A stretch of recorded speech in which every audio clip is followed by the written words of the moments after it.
CTV News with Jackie Scantlebury. Good afternoon. Investigators continue to look for the cause of a fire north of Lethbridge that killed nearly 22,000 baby chickens and destroyed a barn. Clouds of smoke billowed from the chicken barn near Shaughnessy Saturday morning. It was fully engulfed in flames when emergency crews arrived. Dozens of firefighters from Picture Butte and Colehurst worked for hours knocking down the blaze. They doused the barn and moved equipment to prevent the fire from spreading to nearby buildings and machinery.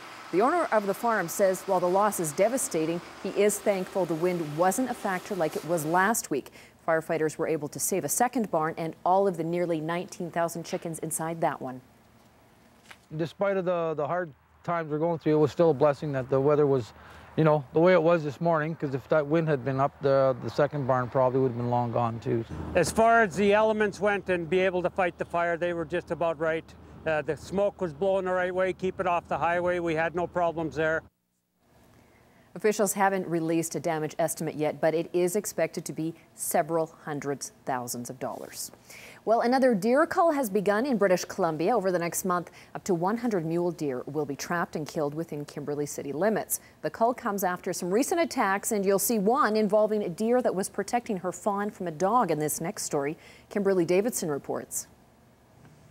There is no doubt that the city of Kimberley has a large population of habitualized deer. We've done some studies, and there's probably in excess of 300 deer that live permanently within the city boundaries, and it's become quite unmanageable in terms of dealing with the size of the population. A committee was set up to review the situation, and the decision was made to begin a cull to trap and kill up to 100 mule deer within city limits. Some of them become very territorial, and therefore it becomes a health and safety issue. Start! It's video like this that has people worried about the dangers of territorial deer. And this past summer, Judy Hogg was herself attacked by a doe while out walking her dogs. So basically in my own driveway. Still, the need for an extensive cull is something that people in the community are divided on. I think it's overdue. If you cannot go in front of your house because of a deer, it's going to attack you. That's not normal. I just think there's a lot more to it, and going out and killing all these deer. And I'm a very avid hunter. I'm a conservationist, and I just don't agree with the direction that we're taking at this point in time. Even at the local food bank, which will benefit from the donation of the meat, feelings are mixed. Well, my very first reaction, because I am a citizen of Kimberley, of course, was maybe they shouldn't do that. But then when I found out that they were going to donate all of the meat to the food banks, I was thrilled. We like to have wild meat if we can get it. But no matter what the reaction, Kimberley's deer cull is a go. And other BC communities are planning or contemplating the same approach. Kimberly Davidson, CTV News, Kimberley. A 31-year-old woman is facing charges in connection with a stabbing in South Lethbridge early this morning. It all started with a 911 hang-up call just after midnight. Officers were sent to an apartment in the 3200 block of 20th Avenue South, and they found two women in the midst of an argument. One of them was bleeding. She was treated at hospital for non-life-threatening stab wounds. The second woman was taken into custody. Tracy Many-Shots is facing charges. Well, a trial will be held next month for a former Colorado man who is charged with illegally bringing firearms across the border.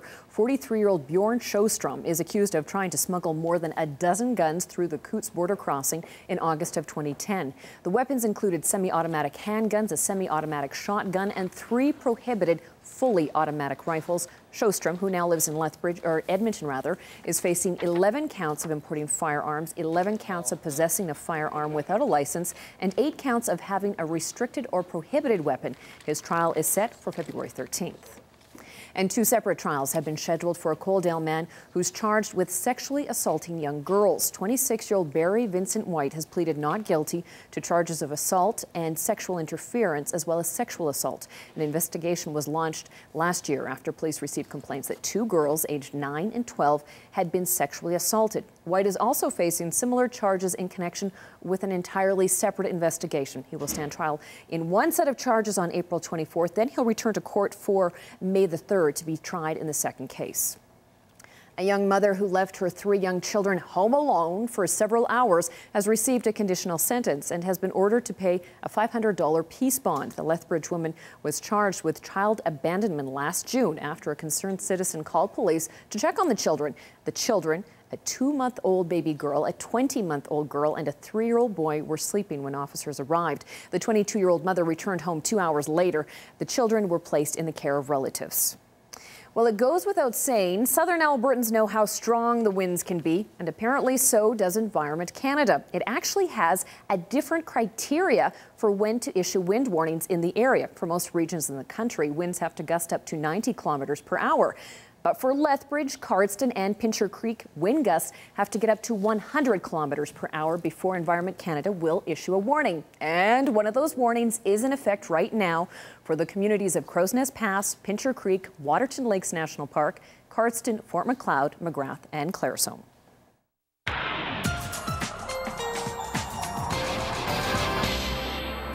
Well, Dory, that wind is going to die down, but we are going to be getting some snow. Yes, exactly. The reason the winds are up is because the warm front is coming through, and that's why there's record temperatures for daytime highs. But following that is a cold front coming down out of the northwest from the same low pressure center, and it's going to have some precipitation attached to it. The precipitation isn't going to be all that much. The big shock is going to be the colder temperatures. I'll have more details in a couple of minutes. Thanks, Dory.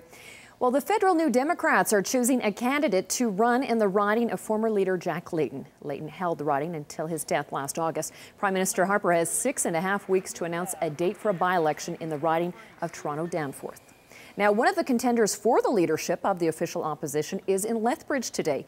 NDP leadership candidate Nikki Ashton met with students at the University of Lethbridge. Ashton is an MP in Northern Manitoba and chair of the House of Commons Standing Committee on the Status of Women. She is the only NDP leadership candidate from the prairies. Ashton would like to build on the foundation established by Jack Layton by practicing what she calls new politics. I feel very strongly about the need to have real representation for our communities and in our region, a region that brings tremendous wealth to Canada, but where there's immense challenges as well, challenges that our young generation faces, challenges that we all face, and that's the kind of new politics that I'm bringing here. Ashton will also be meeting with local women's groups tonight, and she'll speak at the University of Lethbridge at 7 o'clock in a session for the Southern Alberta Council of Public Affairs. And the Wild Rose Party is gearing up for the next provincial election. Both Lethbridge constituency associations have selected their candidates. Longtime Lethbridge resident Kent Prestage will be running in Lethbridge East, while Lethbridge West will be represented by Kevin Kinahan. While Prestage is running provincially for Wild Rose, he does have close ties to the federal Conservative Party, twice serving as Rick Cassin's campaign manager. Kinahan was the Wild Rose Party candidate in the Little Bow riding in 2008. And it was a special weekend for Lethbridge's 2 food banks.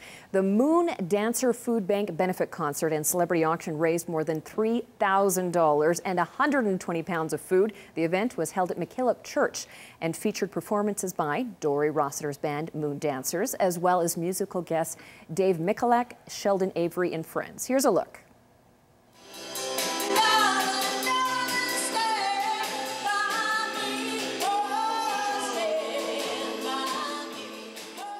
Dory and I thought that, well, we could have our own concert too, and the logical choice is the Lethbridge Food Banks. We thought, okay, well, we've got to do it for Christmas, and Dory said, no, people donate a lot at Christmas time, but it's immediately after Christmas when they need a lot of donations more than ever. So we thought, well, okay, we'll do it right after Christmas. So we picked this time and this date very deliberately.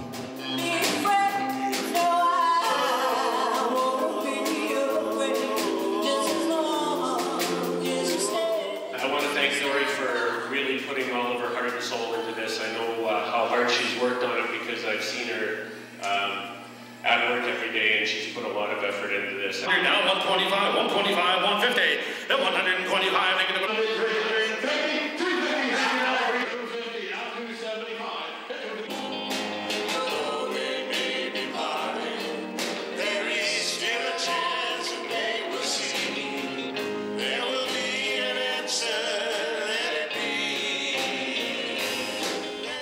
Now, children staying in the pediatric ward of the hospital had some special guests this morning. Members of the Lethbridge Hurricanes delivered teddy bears to the Chinook Regional Hospital. The bears are from the club's annual teddy bear toss back in December. The guys met 16-year-old Bridger, who spent the last week and a half in hospital, and defenseman Landon Oslansky handed over his bear to a newborn. The Hurricanes say it's nice to be able to give back to those who are going through a difficult time right now. I love kids, and it's good when they appreciate people they like, hockey players like us. Give back to them, teddy bears, something every kid likes. But it's just good to give back to the community and give back to kids that are sick and are missing out on things that we get to have. Yeah, this is my second year doing this. It's obviously a great time coming down here, seeing some of the kids. We're pretty fortunate. We live pretty unique and pretty luxury lives, and some of these kids, even from the start, they haven't had really a fair shot. So anytime you can come down here, bring them a teddy bear, just talk with them, and maybe brighten up their day, it's something that's really worthwhile. The rest of the teddy bears will be handed out to children when they're admitted to hospital. Turning to the financial front, some up arrows for the Loonie TSX and Dow Jones today.